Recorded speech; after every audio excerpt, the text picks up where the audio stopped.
Hi, everyone. I'm Scott Feinberg from The Hollywood Reporter, and I am coming to you from the set of Yellowstone here at Chief Joseph Ranch in Darby, Montana.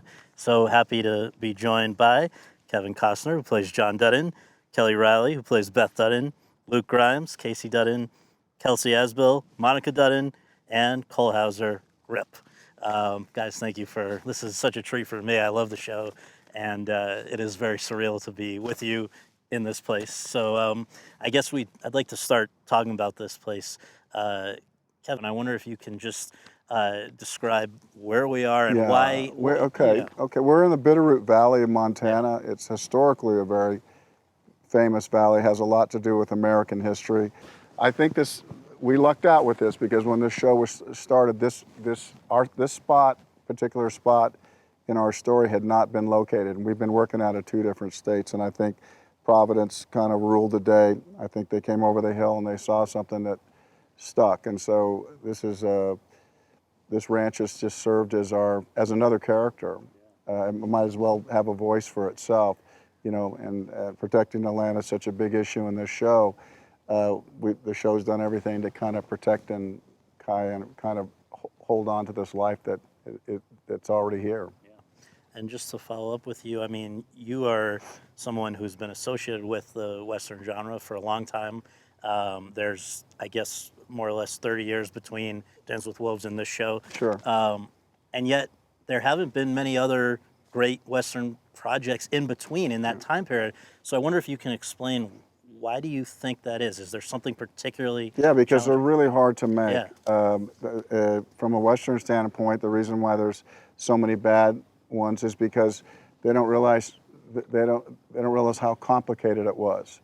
And Westerns aren't based just on the gunfight. They're based on the literature of how people lived their life and how they spoke with each other, the danger that was involved with living in an unknown area without really the level of protection that we know today, this particular century. So people had to use a lot of, they were tough, they had to be resourceful, they had to be a lot of things. And so when you make a Western, if you don't acknowledge those abilities, that native intelligence, and also the random acts of violence that occurred when you're out here, then I think that's why they can miss the mark more often than they make it. It's complicated. It's our Shakespeare, really, the Western. Yep doesn't just mean yep. It might mean, that's the last word I'm having with you, fella. But it's our Shakespeare, if you will. And we have our creative influence, Taylor, who's the author of all this, has a great grasp of not only the economy of language that goes with that kind of Western themes. He actually has more knowledge about it than really anybody that I know. And he's elected to give incredible speeches to Kelly and to myself. And Casey says yep to most everything. Yep, but what it means is exactly what we said it means. But I think Westerns, when they're at their best, invest in the language as much as they do in the gunfight. Interesting. Well, you mentioned Taylor Sheridan, and I guess for each of you, it kind of your association with this show is going to come back to him. So can we talk about how you first heard about this, and if it was something where you immediately knew, this is something I want to be a part of, this is something that's got the potential to be really special. And so we'll start once more with Kevin, and then we're going to go around the horn of just about how you all came to be part of this. What was the original awareness of it, Kevin? Well, it just starts with the writing. I sound like a broken record, but that's where it starts for me.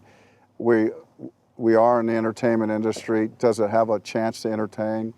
Does it have a chance to be great? We only have so many choices in our artistic life, and I'm never surprised if something is good. What you never know is something's going to have runaway success. Mm-hmm. And for you, Luke, first awareness of this project, was it, how did you hear about it, and was it something that you immediately recognized as being having a lot of potential? I just sort of started with the normal channels. Agent says there's a script. It's a Taylor Sheridan script. At that point, I'd seen Sicario and Hell or High Water, and I liked them both a lot. And so I was immediately excited. And and I already knew I'd probably like it. And then I read this story and these characters, and for me, especially Casey, and I just kind of fell in love with all of it immediately. And I just went and made a tape and just started praying that I could be a part of it. Yeah. Yeah. Kelsey? Yeah, so I started working with Taylor on Wind River. Yes. And so he had contacted me and told me about Yellowstone. And, I sound like a broken record too, but I'd follow him anywhere. He's one of the great American storytellers. And at this point, we've all become kind of we're a little traveling circus of his. But yeah, no, it's great to, I love telling his stories. Kelly, first we should just note, some people may be taken aback when you speak to hear that you are not from the American West, but actually from England. Yes, I'm from across the pond. Yes. Couldn't be further. I don't know what karma I have to be dropped into this place with these people and this incredible role, but I'm pretty blessed. But yes, I'm not from around here. And was that something that you imagine might have been I guess, I mean, you guys are actors, you do accents, but were you ever, as a kid, imagining yourself, or as a young starting out, that you could be in an American Western? Well, when I first wanted to become an actor, I never thought about movies or TV even. It was purely about the theatre, and that's where my beginning of my career started, and that's where I lived for about 15 years before doing anything else. But I did watch Dallas and Dynasty, or Dynasty, I don't know how you guys say it, every Friday night with my mum in South London in our house, and this faraway world of Americana, and of course, the culture of American movies and storytelling I was always in love with. But did I ever think I would be doing this? Never, never. Telling my 11-year-old self that would be something. But yeah, no, I feel blessed to be invited into this world with these American actors. And sometimes at the first season I tried to hide my accent or just not talk to anyone because I didn't want them to know. And now it's like they've embraced me and taken me on. Well, Cole, you have quite a history with the Western genre yourself. Let's go back to 1998, Sam Peckinpah's last movie. High Low Country, and now here we are again. Is there you are? We're going to talk about how some people maybe were less acquainted with the lifestyle out here, horses and all of that. You had some experience coming into this. Yeah. I was fortunate enough to be born in California, and we moved up the road to Oregon. And my mom had a 150-acre ranch when I was 4 years old, and I had a little pony that named Cinnamon. And he would take me around, and my mom would ring the door or the bell, and he would bring me back to the house, and he'd put his head down, and I'd slide down his mane, and I'd go in for dinner. And I just grew up that way for like 7 years. Yeah. And then, of course, we moved to Florida and all over the country, and kind of horsemanship went away, and I've always had a love for it. I mean, even like the Sunset Ranch in Hollywood, go up there and used to be able to go over the hill, and there's a great little tequila bar. The Mexican, I've done that. It's so cool. I used to do stuff like and you that. ride back completely shake hands. And the horses know where they're going. You could just nod off. They would run back. Yeah, That they knew that they could. Yeah, so we do that, But I've always just loved horses. Yeah. So, I've been fortunate. This is a whole different level, though. You have to understand. What I was doing was playing around. There's levels to the game of horsemanship, and it's still a work in progress, but it's been 5 years of, jumping on different horses, different saddles, different disciplines, reining, roping, cutting, and I'm still working on it. It's something that you'll forever be working on. Well, it helps, as came up earlier, that Taylor Sheridan is so of this world, and I wonder if you guys can break it down a little bit, how it operates with him. I mean, sometimes he'll be in scenes with you, acting and playing a person who's a rodeo world guy. Other times... My crazy buddy, Travis? Yes, Travis, exactly. Not Jimmy's favorite person, but yeah, I mean, and the knowledge that he brings. Where does this... How did he become sort of the expert on this world? Studying, I think. The guys, I mean... I ask him any question about the West. Yeah. and he gives me an answer within seconds. It's Yeah. pretty shocking. I mean, he obviously has done his homework. I think we can all attest to that. When you ask him a question, there is a long-winded answer, which you totally get. At the very end of it, you're like, okay, I understand that, you know? Well, So, there's stuff that, I mean, it really shows you that, I don't know. I mean, I wouldn't have known you don't throw your hat on the bed if you're a guy in the bunkhouse or things where like you that. sit or sleep, yeah. Yeah, and it's not just Taylor, right? A number of the guys and gals who are around here, I know Forey Smith and some of the other folks have kind of existed in the real world version of this. Have you found that, any of you, kind of beneficial as you've made your way through the seasons here? Luke, maybe? Absolutely. Yeah? I mean, having the wranglers around and like you were talking about Forey and Jake was just someone that Taylor had met through actually riding horses. He's a horse trainer, and just having these guys around all the time. We have a question, we have something that as actors we're not going to ever know as much as they know, and they've been really helpful and really patient with us.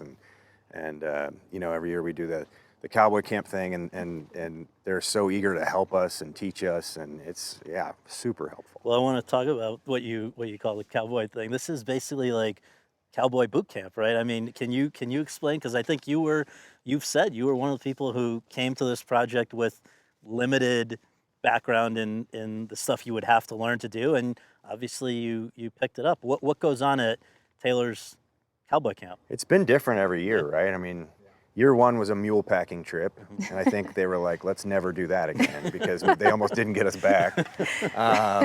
It's always different. You never know what to expect. Sort of like this job, you never know what to expect. But it's always a good time, and we, again, the point is to A, learn, get better, mess up, figure out what you're doing, and B, sort of just have that camaraderie and get everybody sort of on the same page.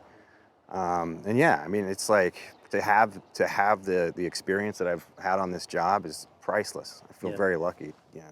And Kelsey, I think one of the defining traits of almost all of Taylor's projects has been representation and respectful representation of the Native American experience. We see that a lot through your character and her family and Gil Birmingham's portrayal and all of that. I guess I just wonder, is that something you guys have talked about and just how important that may be to you, the way that that's all played out over the 4 seasons? Yeah, I think something brilliant that Taylor does is he subverts the genre in a way where you have these two groups of people that are usually at odds, and he puts them in conversation with each other. And I think that, especially with Yellowstone, we tackle certain issues like MMIW, that allows for our audience to engage in a way that can connect and bring it home. Yeah. No, it's been, and it's interesting because whether it's Wind River or Hell or High Water, it's not a coincidence, right? It's all these projects for him.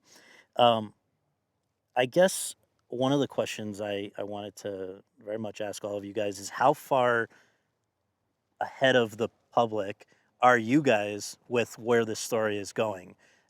Because is this something where, is it your understanding that Taylor's sort of mapped this out through a season, through the whole show, or does he perhaps look at you two and say, wait a minute, there's real chemistry here, let's go in a direction maybe that we hadn't anticipated, or just those are just examples of the relationships that have been highlighted on the show. But I guess how far ahead are you versus the rest of us? I think there's a healthy paranoia that somebody here knows more than the other person.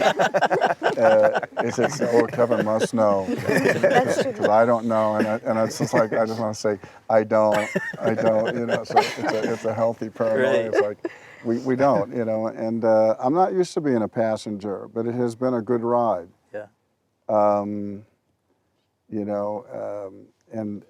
But he has a rhythm for me, and he's found a rhythm, I feel like, for all of us. There's no really manipulations with the script, and there doesn't need to be. You don't really need a pride of authorship when something's working. He's written every episode, every word. It's unbelievable. For 5 seasons. and while now doing these other things as other shows as well. I guess though, let's talk about the evolution of let's say Beth and Rip. Let's start there. Was this? Did you? I guess how do you shade this different, very different than a play or a film where you know where it's gonna go from the beginning, right? How are you? How are you guys? You don't know way ahead where you guys are going? No. No. No, I mean, from the first episode, the first pilot, and I think when we started filming, we had 4 episodes, season 1. So that's what we had. Yeah. We read the first 4 episodes, and I never asked questions about the future. I always just asked about the past. Yeah. Like that's what I wanted to know. But it was clear that these 2 characters were soulmates. And that was clearly the direction he was going to take them, but whether she was going to let that happen, and of course now we know they're married. Yep. And who knows what the future holds for them? We don't know. And same with Casey and Monica. I mean, was there any hint about what? No, you guys are looking at each other. No, no clue. There was a time I think in the very beginning when he would kind of call and be like, "This is where I think we're going to go next year," or "This is what I think might happen." But That's more than any of us got. Yeah, I didn't get that call. and that stopped happening, and it might have just been to throw me off the track because none of that stuff ever happened. And I think he just has a way of kind of like preparing you in the way you need to be prepared, and I think, a lot of times maybe that just like life is that you don't know, and obviously we have to get them enough in advance to learn our lines. Sure. I didn't realize what Kelly just said is I realize now that you saw 4. I saw 1, and this was before it happened. I saw 1 at the very beginning before I took the job, and then we started filming. But before I took a flyer with 1. Yeah. This was, I think, before anybody else came on, and I thought, this is a world. I like the world. Yeah. And when the other 3 came in, I said, well, I'll take this flyer. Yeah. Then when the other 3 came in, I thought, yes, he has the voice of it. Well, I want to follow up on that with you, Kevin, because for most of TV history, if you were someone who established yourself first as a movie star and then you went to television, things were going in the wrong direction. But that is so not the case anymore. TV is the cool place in a lot of ways to be. The quality of it is incredible. And I wonder for you, though, can you pinpoint when your own thinking about TV maybe, did it change? It didn't have, this is the horse to get on. Yeah. I did Hatfield and McCoy's 6 years before that because of the writing. Yeah. I remember loving movies and also loving Rich Man, Poor Man, loving Roots. So for me, narrative is I feel like there's a place for it. I mean, it's compelling. The interesting thing about doing something on TV is you don't have to wait till Saturday morning. Somebody declares whether a movie works or doesn't work after a Friday weekend. When I was first talking about Hatfield and McCoy's, they go, well, we don't know if we can make it that long. I said, well, where do you think everybody's going? I mean, it's a story that the Shakespeare did get it right. The play is the thing. Yeah. And it's just how serious, how in depth, how deep does someone want to go? And on Yellowstone, Taylor takes a world that actually still is in play. The raising of cattle is still in play. And yes, we have a level of murder. We are Murder Incorporated. But if you look at 70% that other stuff that doesn't deal with the theatricality of things, he's dealing politically, he's dealing with relationships, a dysfunctional family that does have this kind of bond, and he has found those rhythms, and he has done it in a way that is like music, where we think, oh, that's pretty simple. Well, really try it. Yeah. So if you try to write like Taylor, chances are you're not going to get there. Yeah. Related, I mean, Cole, your character and many of the characters do things that I guess are fairly objectively reprehensible. I mean, there are guys that are going over that overpass who aren't coming back and things like that, right? But yet, we in the audience are rooting. We're rooting for you to be happy, to find love, all of that. How do you, what, is it pure? I don't think it can be one thing. What is it that, in your sense, has made that the case? That we root for guys and gals who are maybe not always, I don't know why upstanding you're looking at me. citizens. Either of you, I'd love to hear your Listen, take.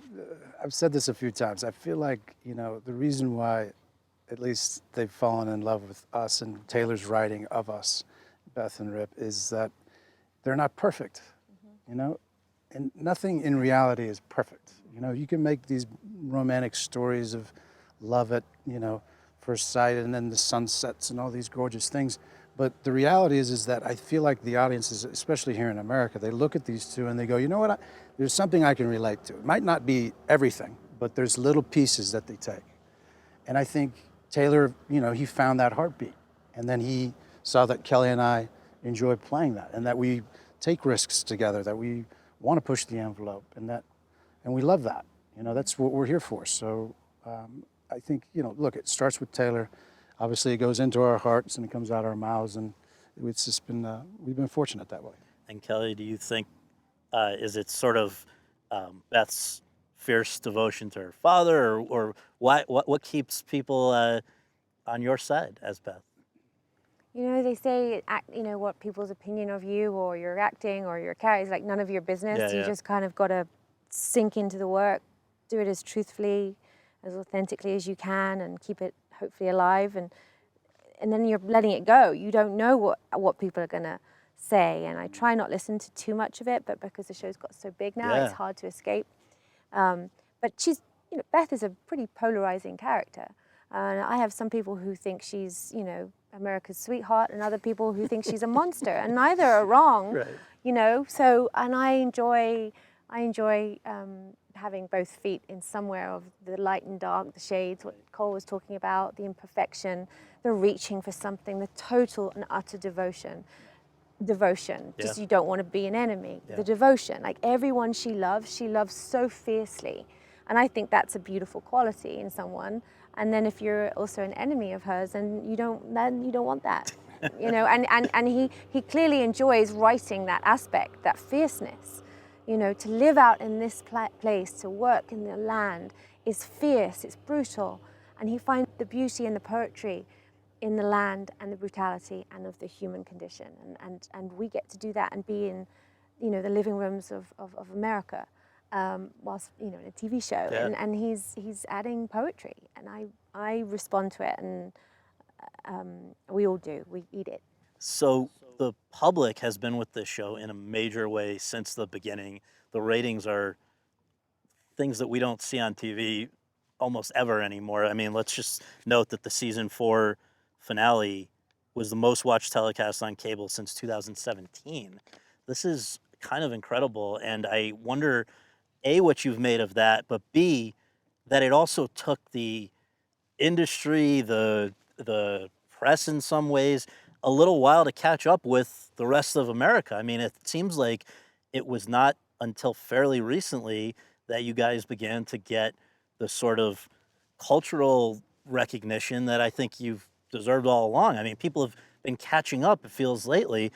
Let's just note there was the Best Ensemble, the SAG nomination for you guys, PGA Award nomination, Producers Guild, all of this, but it's only started fairly recently.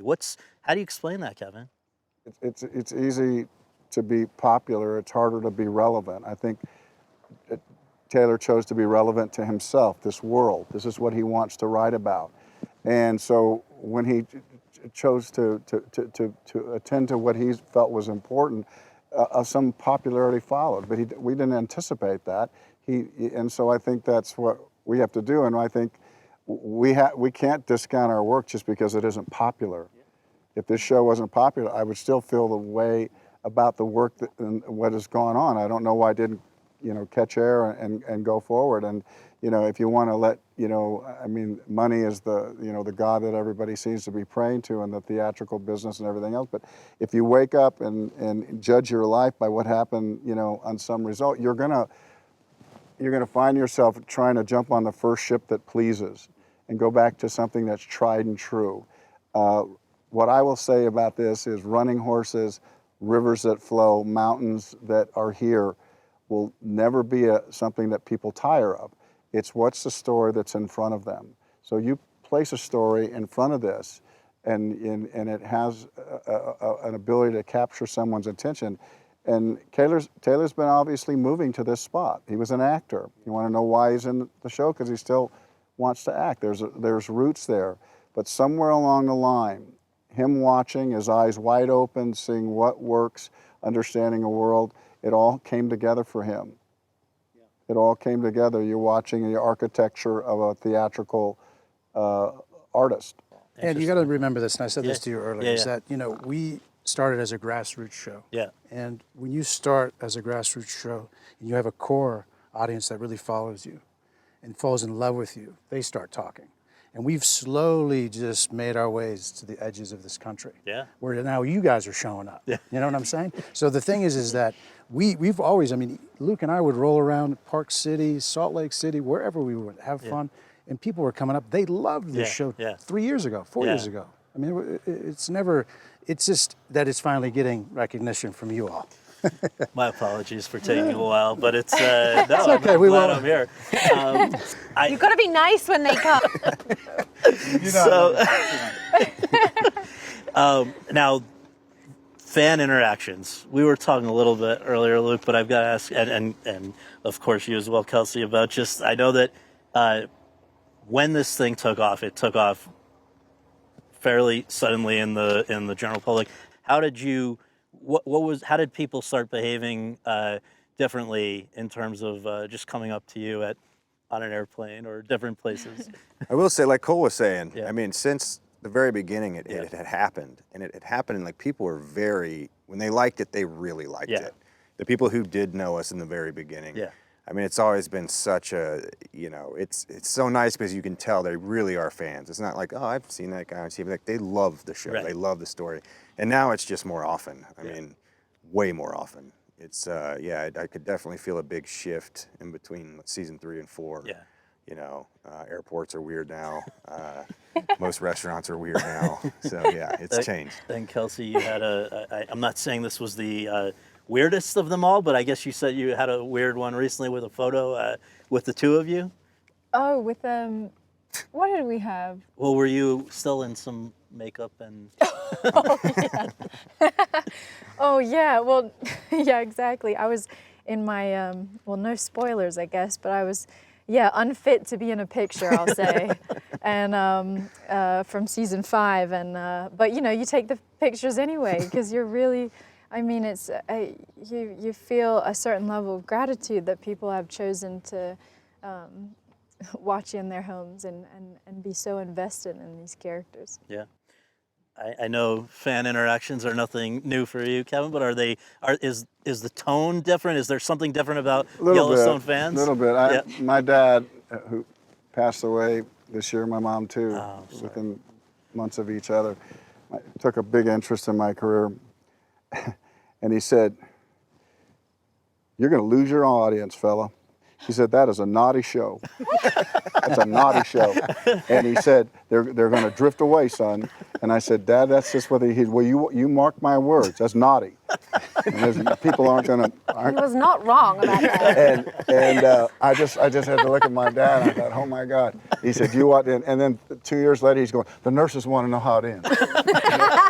The nurses want to know how it ends, and they just love. And he just forgot about that other prediction. But I don't know. Probably the biggest question I get is, what are you going to do with Beth? Fair enough. And I said, "What? Your daughter?" And I said, "I don't know what I'm going to do with her." You mean the grown woman? As if they feel like I can Spanking do or something something. about Yeah, right. her. So I probably, after my pop, I think that's probably the thing that I get approached with the more is who can manage her.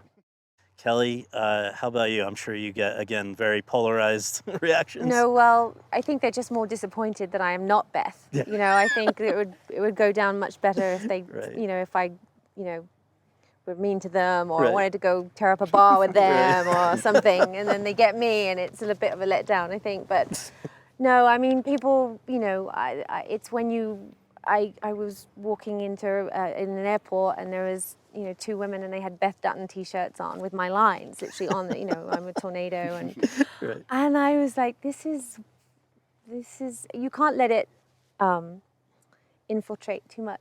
You know, we're talking about it now because it's fun, but I just try and keep grounded in it and try and just go back to the roots of it, and I don't want it to turn into a cartoon in any way.